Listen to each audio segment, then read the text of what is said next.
everybody, and welcome to episode 52 of On the Road with AutoTrader, where we make car stuff simple for Canadians. My name is Jodi, and I'm the editor-in-chief of AutoTrader. And I am Dan Alika, and I am AutoTrader's road test editor. Before we get started, Yes. I wanted to talk about something completely random. Okay. I witnessed a crazy collision yesterday when I was driving. That's not completely random.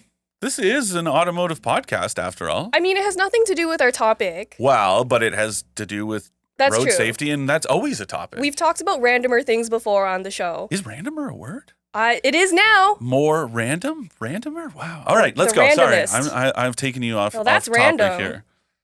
Anyway, so I was on the 401 Yes. and I was in the middle lane. Yes. And in the left lane, there was a car and a work van next to me, but traffic was kind of stop and go the whole time and it was crawling to a stop.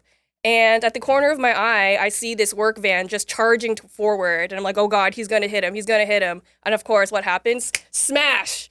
Accordions that car. That's Rear-ended it. And the whole half of it looked like it just disappeared. All the airbags went off.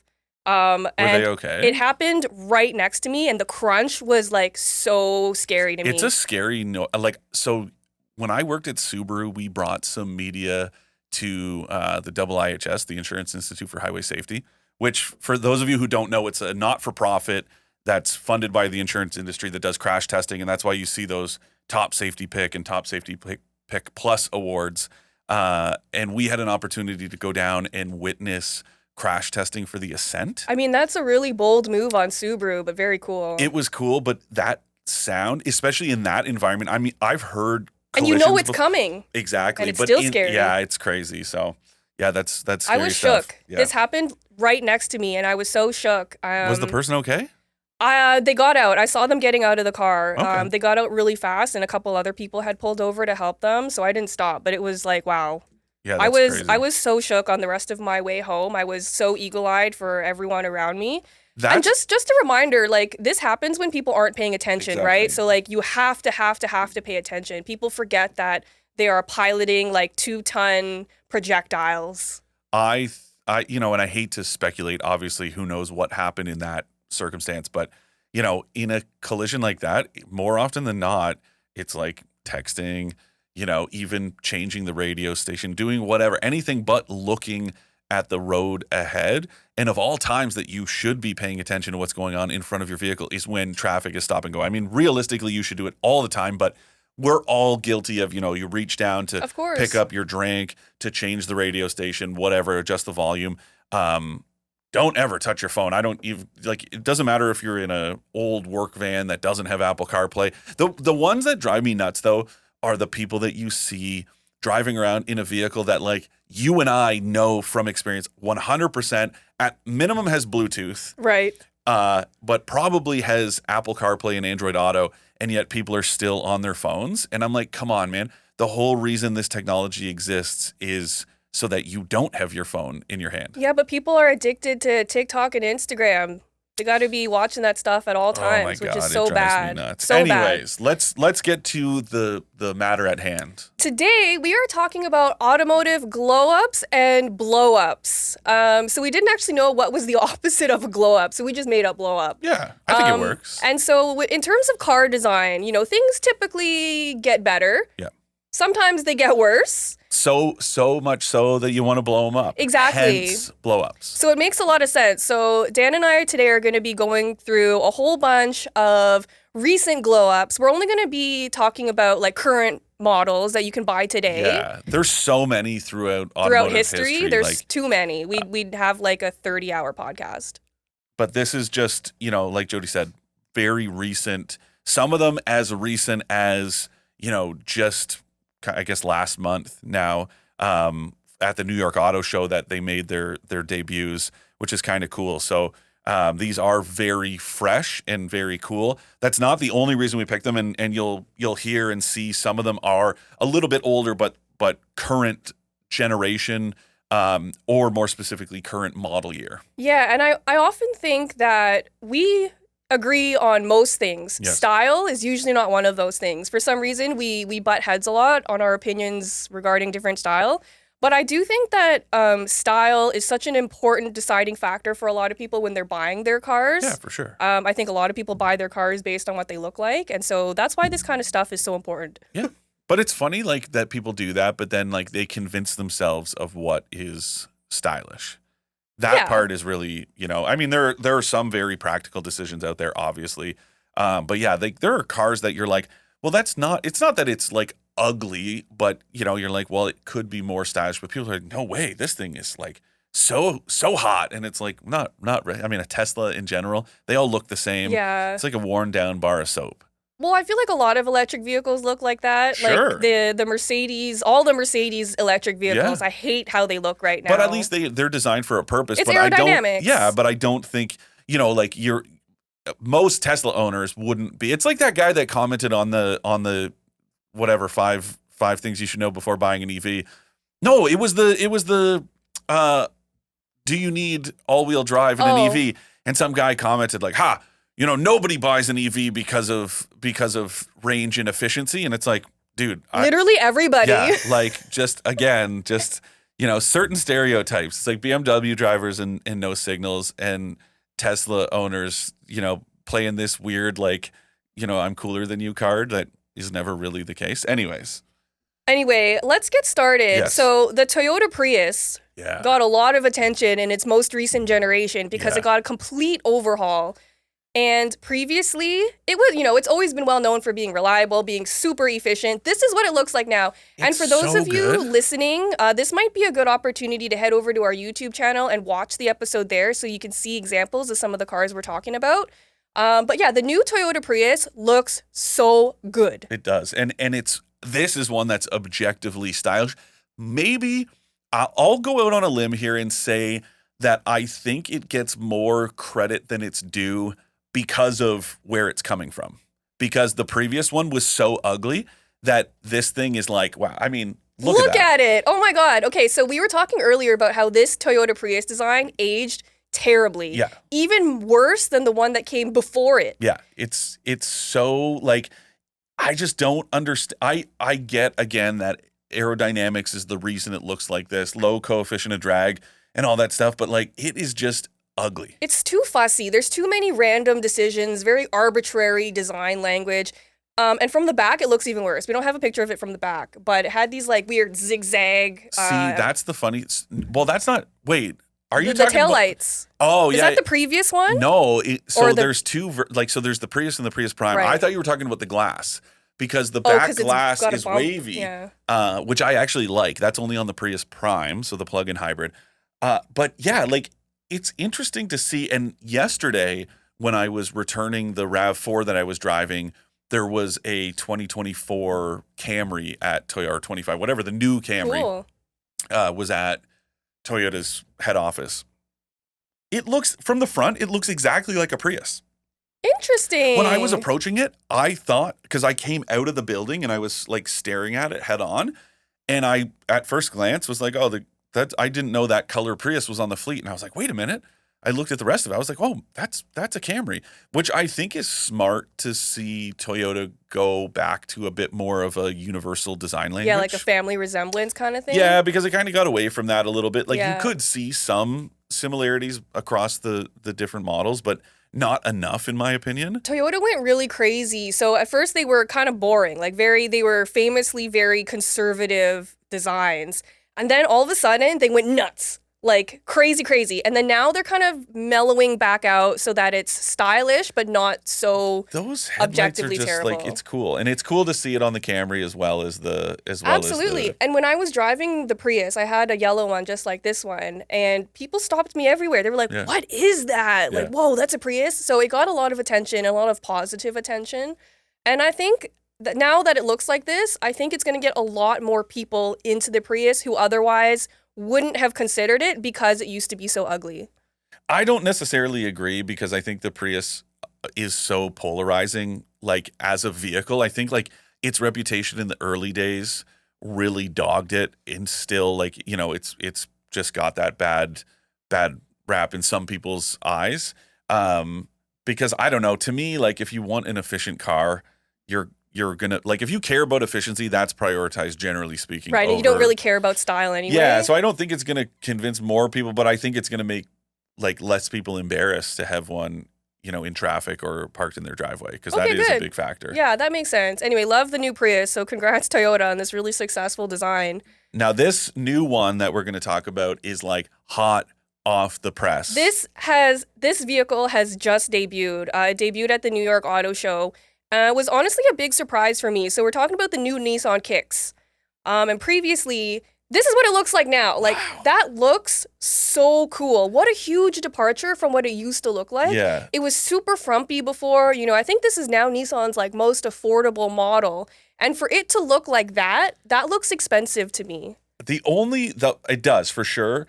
My only fear is what it's going to, like, is it going to be kind of, good from afar, but far from good once you get up close? Maybe. Because I haven't remember, seen it in like, the person old yet. Kicks, kind of cheap, some of the materials inside when you got up close to it. Like, because even that, to me, that doesn't look cheap from this angle. It looks good. It just didn't stand out to me. Sure, I agree, but when you got up close, you started to notice some things. Yeah, that you're there's like, like plastic bits and entry level. So I hope that the new one doesn't suffer the same fate. Yeah, but man, it does look really good. It looks really good, and it's a lot bigger than it used to be as well. I love that they kept the two-tone roof. It looks really nice. That grille, I can imagine it being a little bit polarizing, but I do like the headlight and the DRL design. The wheels look great. The wheels are wicked. And this is kind of just like a new direction that a lot of automakers are going towards, like these big blocky grills, and I kind of love it. Yeah, this is a good one.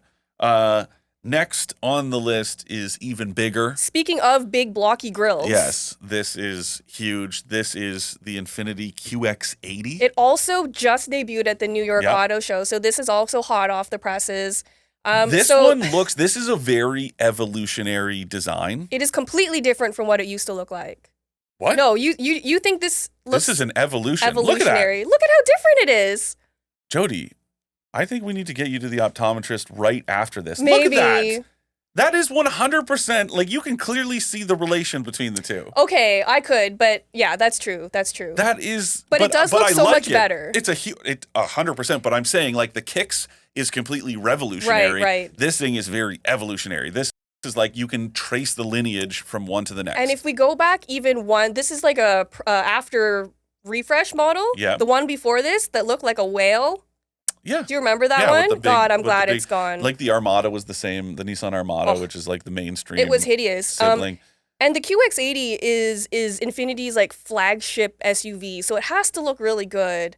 And I think it finally does now. We should talk about, obviously we can't judge operation until we actually drive them, but these stupid pop-out door handles, I don't know why. Like, I understand, from a design perspective, why you would want that, because it's cleaner. Designers don't like lines when, like, interrupting lines, right? Or anything that's going to break it up. But to me, it's just something to go wrong. Yeah, that's going to get stuck. That's going to be covered over ice one day. Just anything. There's so many, like, some of them, okay, again, this is why I don't want to judge, because, like, when Jaguar introduced the same sort of deploying door handles, you could push the kind of front end of it, the back end would pop out, and then you could put your key in if your battery was dead or whatever.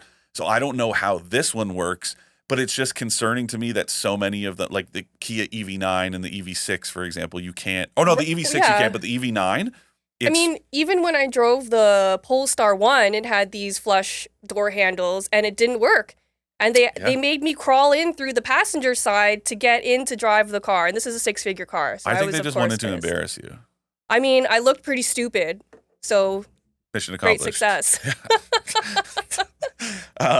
Okay, moving on. This one is one that isn't quite as fresh, not quite as, news worthy in terms of like when it happened. It was sort of a quiet, but it's an important model. The Hyundai Elantra. When the current generation came out, I didn't love it. This is the facelifted version, and I do. And if you look, Everything else about this car is the same as before, except for the fascia. Oh, here's a good one. Maybe, hopefully some of our contributors are listening to this. I don't understand why they always say the front fascia. You can't have Because a there's front no face and a rear. rear face. It should be It's a the rear face. fascia. Exactly. So anyways, the fascia, not the front fascia, the only fascia has been heavily revised and it looks so good now. And this looks good. Can I ask you a question though? Yes. Do you like that like kink in the door? Yeah, I didn't like it on the previous, like the pre-facelifted version, and I don't hate it as much here. I don't love it. Sure, I get It looks that. like something like bonked into it and it kind of just stuck like that. I mean, you I know, just think it's kind of unnecessary. sure, but it adds some character. Yeah. If you look at like a Corolla or a Civic where there are no character lines That's at all, true. this at least has, some contouring and it looks kind of edgy and it matches with the rear end. But yeah, the Huge front end on this improvement. is like phenomenal. Yeah, I just love look it. at what it used to Ugh. look. That's so bad. That grill is hideous. But it's crazy how it can change. Yeah. Like if you look at that design, like the kind of totality of it, it makes this thing look really plunging. Like it's pointing exactly. down. And like I said, everything else about the exterior design is identical. Just the front end has been changed. It's wider and it suddenly doesn't make it look as plungy and awkward and just wow. Yeah, like it's really important for cars to have a strong front end. That's your first impression of a car, right? And so car designers are always talking about like, oh, they want it to look like their cars are in motion even when it's standing still, which is such a cliche. I hate that. But I kind of understand what they mean. They just want it to look sporty and like alive and dynamic, right?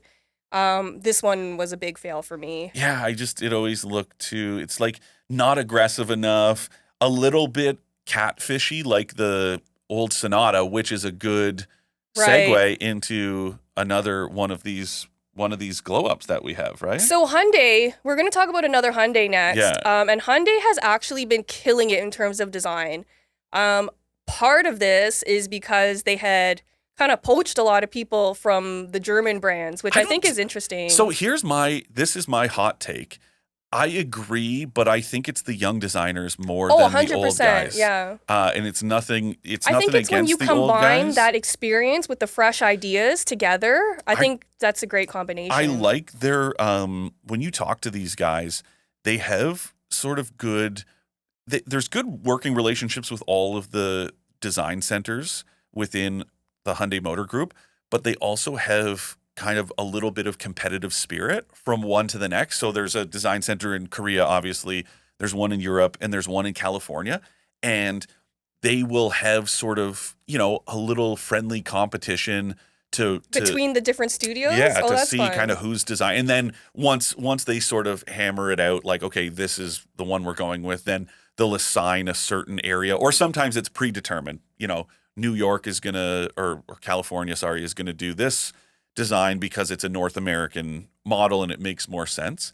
But I like that idea that they do feel a little bit competitive with each other because that's how you elevate, Yeah, right? competition makes you step up your game for sure. So the new Hyundai Santa Fe. This is a completely wild redesign. This Yeah. looks nothing like the one that came before it. Which is pretty common. It's pretty typical for Hyundai. And especially in this era that Hyundai is having, they're in this era of like redefining who they are, what they are as a brand. And look at them side by side. They look nothing like each other. For sure. But the other crazy thing is that design on the left, so the old design, that's like 2 years old. But it looks so dated already. So my controversial opinion on this is that I never hated that one. I kind of liked the pre-facelift or the pre-redesign. I liked it better than this one, like the one that came before this, you mean? Yeah. This one looks I thought it looked good and I loved. I don't like the speaking headlights. of the like wheel designs, I loved that wheel design in particular. It has sort of like a Cragger like Yep. hot I rod dig it. or muscle car wheel vibe to it. To me, the design of the old Santa Fe is okay, except for the headlights. I really, really hate those squinty headlights that Hyundai was doing for a couple years. Sure. It's just not flattering. And the other thing that I will say that's not so complimentary about the old one is I thought the shape of those lights that lead into the grill, it reminds me of like the bottom of a Nintendo cartridge. Every time I see it, You I'm gonna blow like, on it? like it's so. Anyways, that's my one, and it's not necessarily a criticism. It's just like once I saw that, I couldn't unsee it. Right. This thing is crazy, and you can see all these like hidden H Oh shapes. So in the yeah. lights, the whole grill, and then the cool thing is, Chris, if you can kind of zoom in on the rear, yeah, like right on this, right there, that's actually a handle, right where that hand is. For what? So you reach in and it's like to hoist yourself up to get to the roof. I love when design is also so functional Yeah. like that. When Yeah. those two worlds collide, that's it for me. It's great. Yeah, it's super cool. So I love the boxy look of the new Santa Fe. Yeah. I'm a big fan of boxy cars, and I think this is a really successful design. And I do think it will age a lot more gracefully than the previous Santa Fe. Sure. I mean, yeah, but there's always the risk that it's so polarizing and boxy that if design, especially as electrification becomes the new norm and very streamlined True. shapes become the thing, then this is going to stand out like a sore thumb. Potentially. I didn't think I'm not about that, saying but for that's a sure, good point. but there is that chance that like let's say like 5 or 6 years from now you have one of these Santa Fe's and everyone is driving these like sleek and slippery little things and then this like is suddenly going to look frumpy. That's Potentially. I'm not saying for definitely a sure. possibility. But I think this is cool. Like I like how Yeah. it's leaning into like a little bit of retro design. Yeah, I don't know. I like it a lot. So I interviewed one of the designers from this Santa Fe last year, and if you inside, it's got the same. So in Hyundai's electric vehicles, they introduced this gear selector, and it's like a column selector that you twist, the end to change between reverse and neutral and drive, and then a button on the end for park, and then like these kind of open flowing center console areas. Those are all in the EVs. And apparently Hyundai's execs were like, man, you guys are giving all the good stuff to the EVs and you're neglecting, our gas powered model. So this Santa Fe has a lot of the same treatments that were introduced in the Ioniq 5 and the Ioniq 6, and soon the Ioniq 7 are in this new Santa Fe to sort of share the love and lessons that they learned building EVs are now being implemented in their gas cars, which is kind of cool. I like that a lot. Yeah. My only thing about Hyundai, and I think Yes. because it's like a relatively like new-ish brand, is that they don't have a defined aesthetic. For sure. And that's always going to be a problem. Yeah. And I asked Luke, I always butcher his last name, Donkel Volke. I asked him about that. And he said, that's kind of because they don't have a history. They're like a lot more free to do. Yeah, but I agree with you. Like when you look at automakers over the years, there are like distinct generations of, like Porsche, even Mercedes, GM's brands. Like you look at them and go, oh, that's so 70s. That screams 70s Chevy, for example. But yeah, you're right. Like the fact that Hyundai has decided to be so, just all over the map with its designs, I agree. I wish that there was a little bit more unity.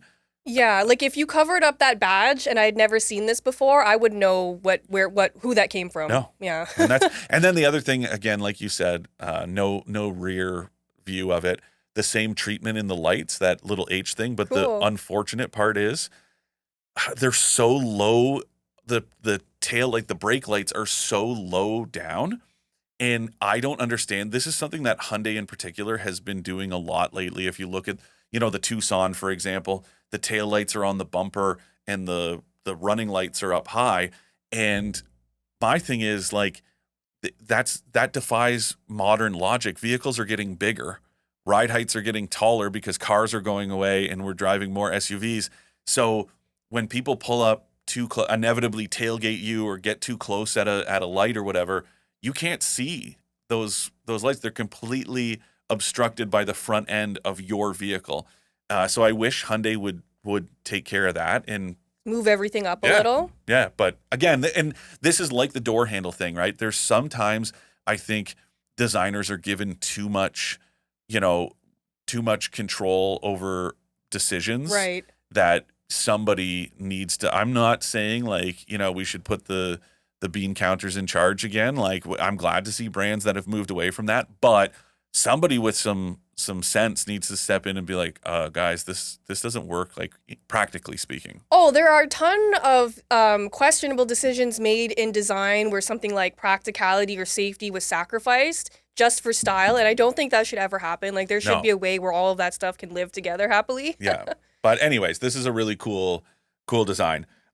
Another cool design that I was actually really surprised by in a good way, but also just surprised that there's a new one, is the Kia K4. Yeah, so this also just came out of New York Auto Show. The K4 is the new name for the Forte. So Yes. they're retiring the Forte name. Look at this thing. It looks so good. This is another one that, like you were saying about the kicks, that it's like, This is an entry-level car. yeah, it's crazy. And it looks so good. like, I can't just, oh my God. It's And I'm crazy. happy that it even exists because Yeah. we all, like you said, everyone, because SUVs are so popular, a lot of these small compact sedans and hatchbacks are being discontinued. This is one of those good examples of letting, you know, the global market dictate production instead of, you know, just the North American market. Yes, crossovers and SUVs are becoming more popular around the world, but, you know, there are lots of other markets. Latin America is a good example. Europe still is a good example,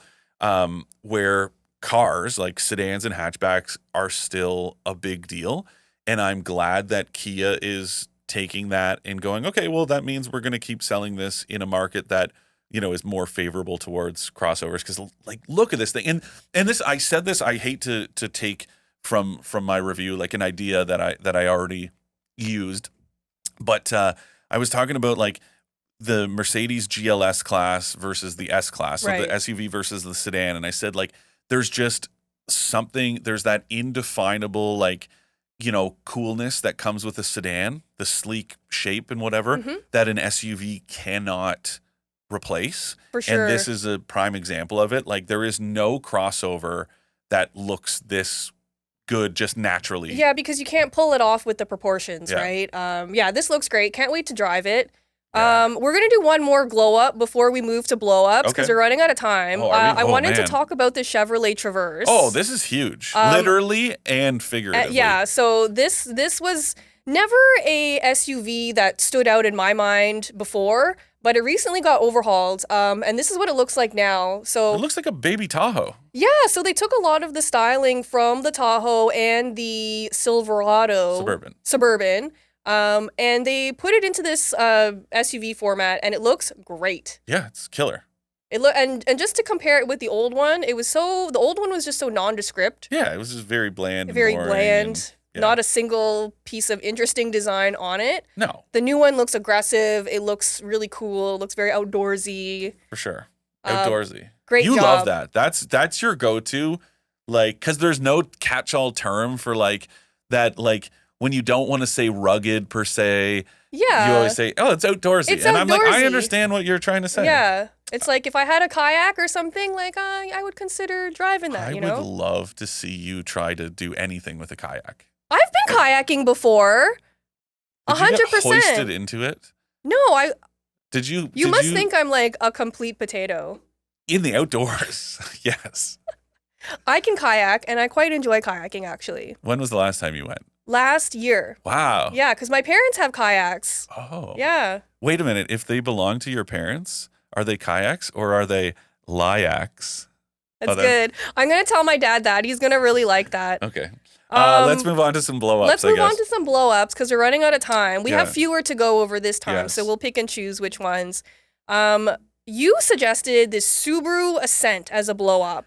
Yeah, and I think the same thing applies, like you were mentioning with the Traverse, where it's like the old one didn't stand out, but it was very like inoffensive. Yeah. This, like, look at that. That's just like any family SUV.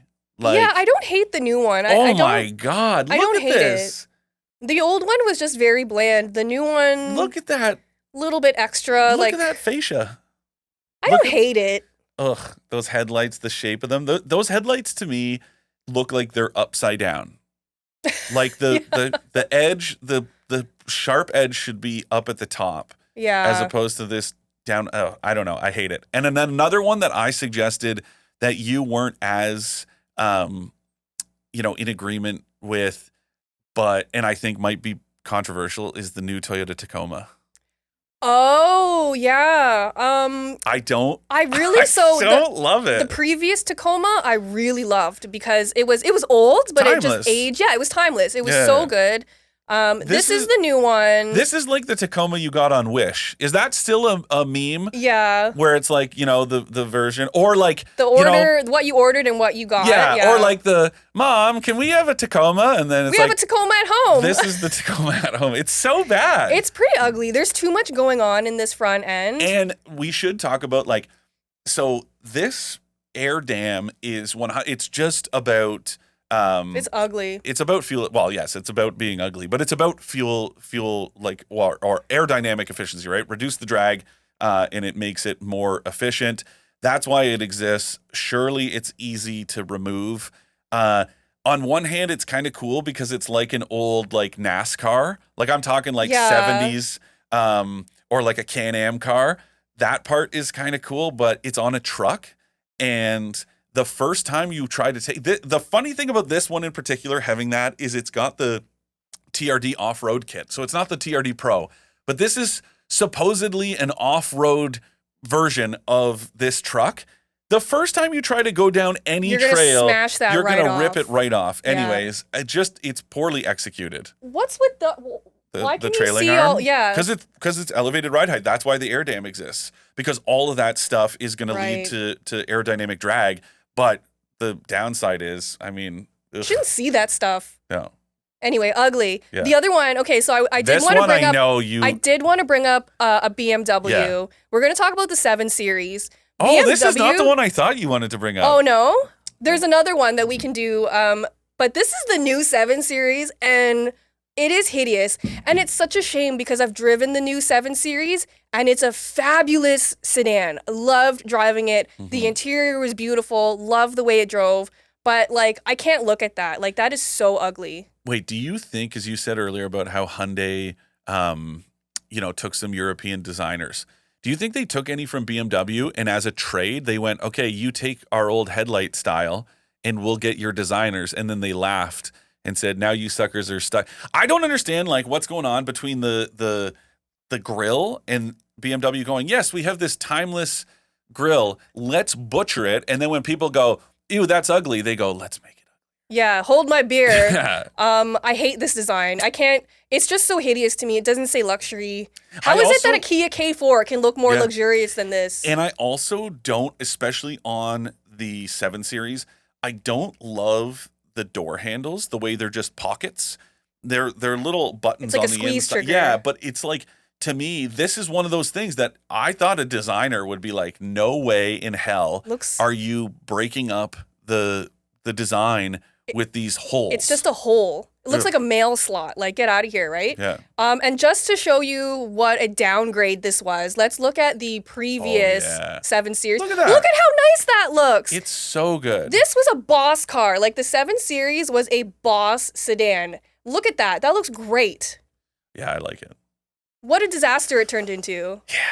Yeah. But again, the grill, I liked this generation of the 7 Series better pre-facelift when the grill was smaller. I agree with you. I think this grill is too big. It makes it look like it just has a big old schnoz. But this is, again, what we were talking about, where BMW went, oh, this thing's ugly.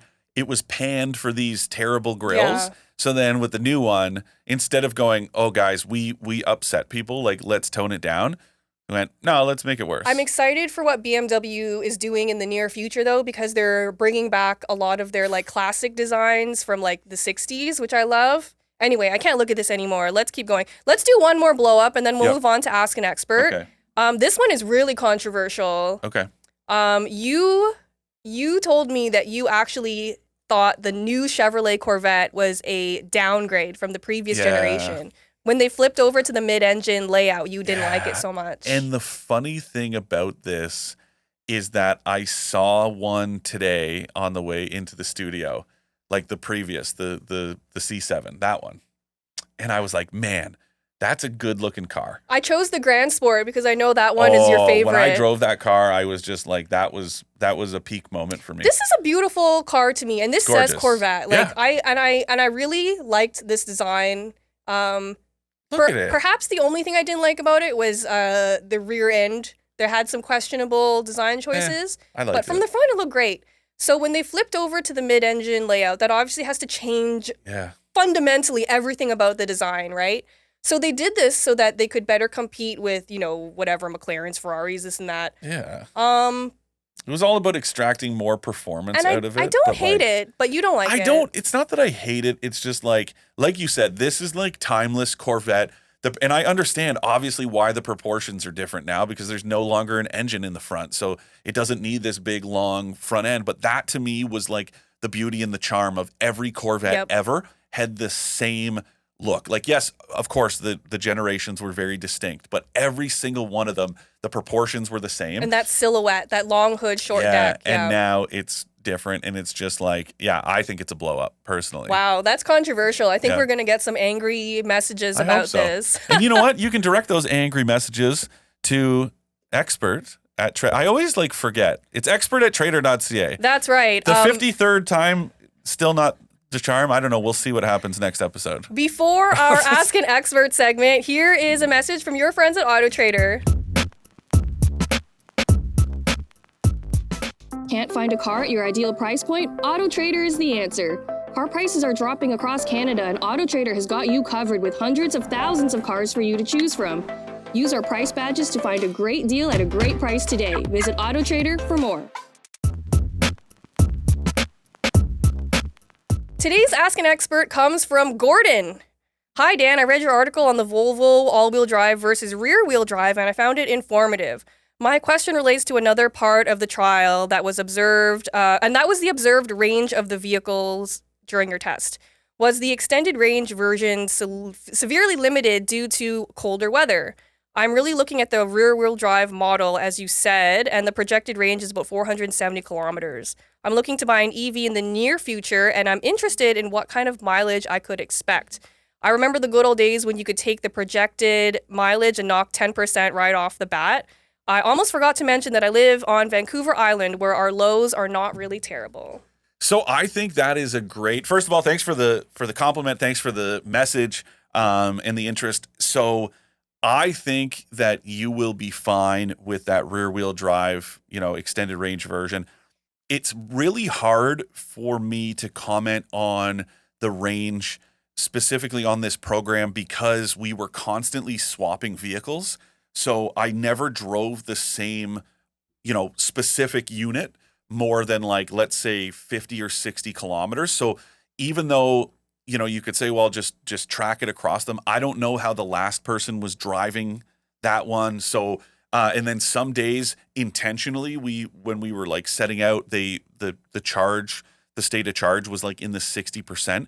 But I'll tell you, when we had a full charge with an all-wheel drive version that had about 2,600 kilometers on the odometer, it was one of the units from the program that you went on in Spain. Oh, cool. And on a full charge, all-wheel drive that's supposed to have 425 or whatever the range is, it had 502. That's pretty impressive. And that was in northern Sweden.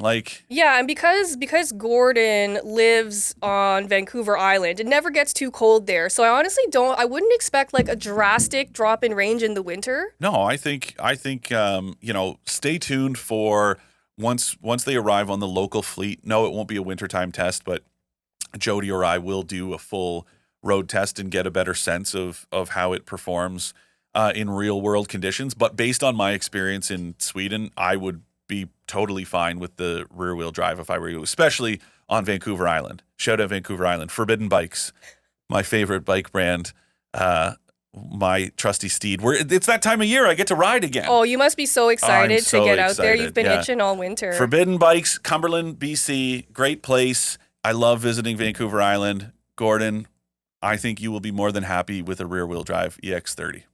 Thank you, Gordon, for your question. If any of you have questions you would like to ask Dan or I, you can email expert@trader.ca. especially if you have any hate comments for Dan and his opinions on the new Corvette. All right. That wraps up this episode. Thank you so much for joining us. Please make sure to rate the podcast, subscribe to our YouTube channel. I would really love if you all did that. And drive safe, and we'll see you next time.